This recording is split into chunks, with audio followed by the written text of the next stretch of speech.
ನಮಸ್ಕಾರ ಎಲ್ಲರಿಗೂ ಮಕರ ಸಂಕ್ರಾಂತಿ ಹಬ್ಬದ ಶುಭಾಶಯಗಳು. Welcome back to Amrit vlogs. ಇವತ್ತು ನಮ್ಮ ಕಡೆ ಭೋಗಿ ಹಬ್ಬ ಅಂತ ಆಚರಣೆ ಮಾಡ್ತೀವಿ. ಭೋಗಿ ಹಬ್ಬದ ದಿನ ರೊಟ್ಟಿ ಹಬ್ಬನೂ ಅಂತ ಕರಿತೀವಿ ಈ ಕಡೆ.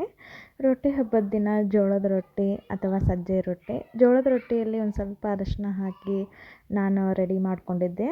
ಆಮೇಲೆ ಸಜ್ಜೆ ರೊಟ್ಟಿನೂ ಕೂಡ ಮಾಡ್ತಾರೆ. ಇವತ್ತಿನ ದಿನ ನಮ್ಮಮ್ಮ ಮನೆ ಕಡೆ ಭರತ ಅಂತ ಮಾಡ್ತಾರೆ. ಭರತ ಅಂತಂದರೆ ಸ್ವಲ್ಪ ಗೆಣಸು ಮತ್ತು ಕ್ಯಾರೆಟು ಮತ್ತು ಬದನೆಕಾಯನ್ನು ಸುಟ್ಟು ಗೆಣಸು ಮತ್ತು ಕ್ಯಾರೆಟನ್ನು ನಾನು ಸ್ಟೀಮ್ ಮಾಡ್ಕೊಂಡಿದ್ದೆ. ಬದನೆಕಾಯನ್ನು ಸುಟ್ಟು ರೆಡಿ ಮಾಡ್ಕೊಂಡಿನಿ. ಏನೆಲ್ಲ ಅಡುಗೆ ಮಾಡಿದ್ದೀನಿ ಅಂತ ಒಂದು ಸಲ ಫುಲ್ ವ್ಲಾಗನ್ನು ವಾಚ್ ಮಾಡಿ. ನನ್ನ ರೆಸಿಪೀಸ್, ನನ್ನ ವ್ಲಾಗ್ಸ್ ಇಷ್ಟ ಆದರೆ ದಯವಿಟ್ಟು ಸಬ್ಸ್ಕ್ರೈಬ್ ಮಾಡಿ, ಲೈಕ್ ಮಾಡಿ ಹಾಗೂ ನಿಮ್ಮ ಫ್ರೆಂಡ್ಸ್ ಆ್ಯಂಡ್ ಫ್ಯಾಮ್ಲಿಗೆ ಶೇರ್ ಮಾಡಿ. ಬನ್ನಿ ನೋಡೋಣ. ನಾನು ಈ ಭೋಗಿ ಹಬ್ಬದ ದಿನ, ರೊಟ್ಟಿ ಹಬ್ಬದ ದಿನ ಏನೆಲ್ಲ ಅಡುಗೆ ಮಾಡಿದ್ದೀನಿ ಅಂದರೆ, ಮುಂಚೆ ಫಸ್ಟು ಬೇಳೆಯನ್ನು ಕುದಿಲಿಕ್ಕೆ ಇಟ್ಟೆ. ಬೇಳೆಯಲ್ಲಿ ಬದನೆಕಾಯಿ, ಕ್ಯಾರೆಟು ಮತ್ತು ಬಟಾಟಿ ಹಾಗೂ ಶೇಂಗಾ ಮತ್ತು ಬೀನ್ಸ್ ಕಾಳನ್ನು ಹಾಕ್ಕೊಂಡು ಅದನ್ನು ಕುದಿಲಿಕ್ಕಿಟ್ಟೆ. ಒಂದು 3 ವಿಸಿಲ್ ಆಗೋವರೆಗೂ ನಾನು ಇದನ್ನು ಕುದಿಲಿಕ್ಕಿಟ್ಟೆ. ಅಷ್ಟರೊಳಗೆ ನಾನು ಮುಂಚೆನೇ ಇದನ್ನು ಸ್ಟೀಮ್ ಮಾಡಲಿಕ್ಕೆ ಇಟ್ಟಿದ್ದೆ. ಸೊ ಹಬ್ಬದ ದಿನ ಎಷ್ಟು ಫಾಸ್ಟಾಗಿ ನಾವು ಅಡುಗೆ ಕೆಲಸ ಮುಗಿಸ್ಕೊಂಡ್ರು ಸ್ವಲ್ಪ ಲೇಟ್ ಆಗ್ತೈತಿ. ನಾನು ಗೆಣಸು ಮತ್ತು ಕ್ಯಾರೆಟನ್ನು ಸ್ಟೀಮ್ ಮಾಡಲಿಕ್ಕೆ ಇಟ್ಟಿದ್ದೆ. ಅಂದರೆ ಒಂದು ಪಾತ್ರೆಯಲ್ಲಿ ನೀರು ಹಾಕಿ ಆ ಪಾತ್ರೆಯ ಮೇಲೆ ಇನ್ನೊಂದು ಪಾತ್ರೆ ಇಟ್ಟು ಆ ಪಾತ್ರೆಯಲ್ಲಿ ಗೆಣಸು ಮತ್ತು ಕ್ಯಾರೆಟನ್ನು ತೊಳೆದು ಸ್ಟೀಮ್ ಮಾಡಿ ಎತ್ತಿಟ್ಟಿದ್ದೆ. ಅದ್ರ ಜೊತೆಗೆ ನಾನು ಈ ಬದನೆಕಾಯನ್ನು ಕೂಡ ಸೈಡಲ್ಲಿ ಸುಟ್ಕೊಂಡಿದ್ದೆ. ಅದಾದ ನಂತರ ಕ್ಯಾರೆಟು ಮತ್ತು ಗೆಣಸು ಮತ್ತು ಬದನೆಕಾಯಿನ ನಾನೇನು ಸುಟ್ಕೊಂಡಿದ್ನಲ್ಲ, ಇವೆಲ್ಲವೂ ತಣ್ಣಗಾಗೋವರೆಗೂ ನಾನು ಸೈಡಲ್ಲಿ ಈರುಳ್ಳಿನೂ ಕೂಡ ಕಟ್ ಮಾಡಿಕೊಂಡೆ. ಹೇಳಿದ್ನಲ್ಲ, ಹಬ್ಬದ ದಿನ ನಾವು ಫ್ರೀ ಇಲ್ಲಾರ ಫಾಸ್ಟಾಗಿ ಕೆಲಸ ಮಾಡಿದ್ರೆ ಕೆಲಸ ಕೂಡ ಫಾಸ್ಟ್ ಆಗ್ತೈತಿ. ಅವೆಲ್ಲವೂ ಕೂಡ ನೀಟಾಗಿ ಗೆಣಸಿನ ಮೇಲಿನ ಸಿಪ್ಪೆ ಎಲ್ಲ ಕ್ಲೀನಾಗಿ ಸಿಪ್ಪೆಯನ್ನು ಕ್ಲೀನ್ ಮಾಡಿಬಿಟ್ಟು ಈ ರೀತಿ ನನ್ನ ಕೈಯಿಂದ ಅದನ್ನು ಸ್ಮ್ಯಾಶ್ ಮಾಡಿಕೊಂಡೆ. ಬದನೆಕಾಯಿ, ಕ್ಯಾರೆಟು ಮತ್ತು ಗೆಣಸು ಮೇನ್ ಬೇಕಾಗಿರೋದು ಗೆಣಸು. ಇದಕ್ಕೆ ಬಟಾಟೆ ಹಾಕ್ಲಿಕ್ಕೆ ಹೋಗಬೇಡ್ರಿ. ಬಟಾಟೆ ಹಾಕಿದರೆ ಅದು ಸಪ್ಪೆ ಬರ್ತದೆ. ಸೊ ಹೀಗಾಗಿ ನಾನಿಲ್ಲಿ ಬಟಾಟೆಯನ್ನು ಹಾಕಲಿಕ್ಕೆ ಹೋಗಿಲ್ಲ. ಬಟಾಟಿನ ಹಾಕಲಿಕ್ಕೆ ಹೋಗಬೇಡ್ರಿ. ಸ್ವೀಟ್ ಪೊಟ್ಯಾಟೊ ಮತ್ತು ಗಜ್ಜರಿ ಮತ್ತು ಬದನೆಕಾಯಿ 3 ಇಂಗ್ರೀಡಿಯೆಂಟ್ ಇದ್ದರೆ ಸಾಕು. ಅದಾದ ನಂತರ ನಾನು ಅದಕ್ಕೆ ಒಗ್ಗರಣೆ ರೆಡಿ ಮಾಡ್ಕೊತಾ ಇದ್ದೀನಿ. ಒಗ್ಗರಣೆಗೆ ಸ್ವಲ್ಪ ಎಣ್ಣೆ ಹಾಕಿ ಎಣ್ಣೆ ಕಾದಾದ ನಂತರ ಜೀರಿಗೆ, ಸಾಸಿವೆ ಹಾಕಿ ಕರಿಬೇವು ಸೊಪ್ಪನ್ನು ಹಾಕಿ ನಾನಿಲ್ಲಿ ಒಂದು ಚಿಟಿಕೆ ಇಂಗನ್ನು ಹಾಕ್ಕೊಂಡು ಈರುಳ್ಳಿನೂ ಕೂಡ ಕಟ್ ಮಾಡಿ ಎತ್ತಿಟ್ಕೊಂಡಿದ್ದೆ. ಸಣ್ಣದಾಗಿ ಕಟ್ ಮಾಡಿ ಎತ್ತಿರುವ ಈರುಳ್ಳಿನೂ ಕೂಡ ಹಾಕಿ ನೀಟಾಗಿ ಇದು ಹಸಿ ವಾಸನೆ ಹೋಗೋವರೆಗೂ ನೀಟಾಗಿ ಎಣ್ಣೆಯಲ್ಲಿ ಫ್ರೈ ಮಾಡ್ಕೋಬೇಕು.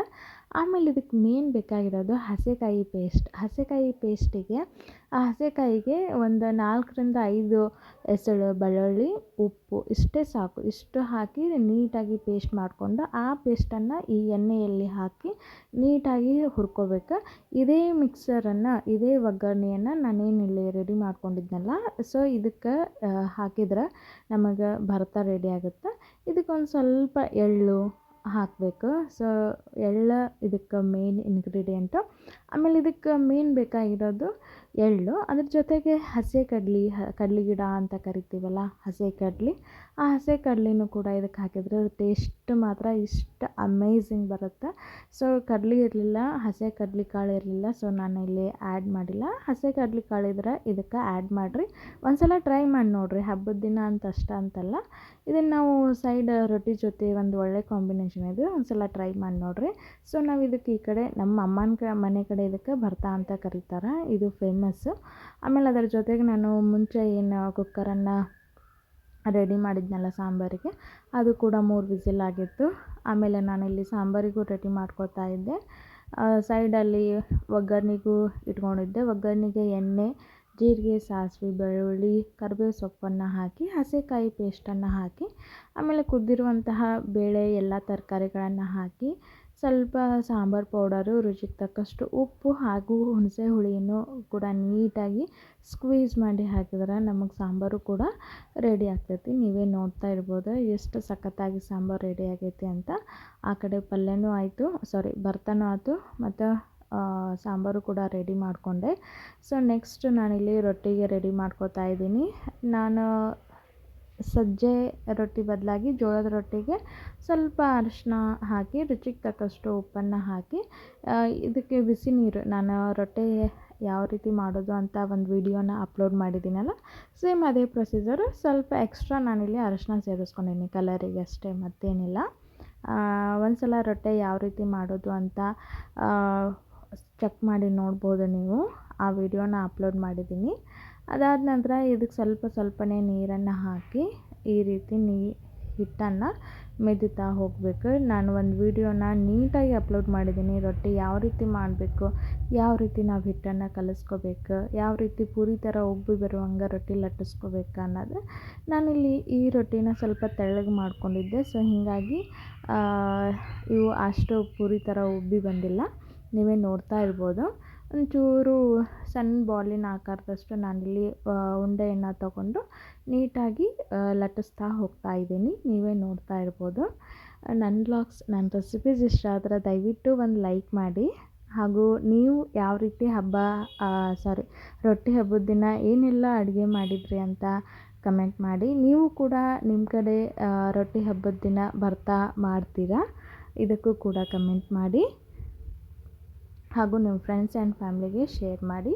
ನೀವೇ ನೋಡ್ತಾ ಇರ್ಬೋದು, ಒಂದು ಸ್ವಲ್ಪ ತೆಳ್ಳಗೆ ಲಟ್ಟಿಸ್ಕೊಂಡಿನಿ, ಸೊ ಹೀಗಾಗಿ ಇದು ಈ ಥರ ಪೂರಿ ಥರ ಉಬ್ಬಿ ಬಂದಿಲ್ಲ. ಸ್ವಲ್ಪ ಇದಕ್ಕೆ ತೆಳ್ಳಗಾದರೆ ಒಂದು ಟೇಸ್ಟ್ ಕೂಡ ಚೆನ್ನಾಗಿರುತ್ತೆ.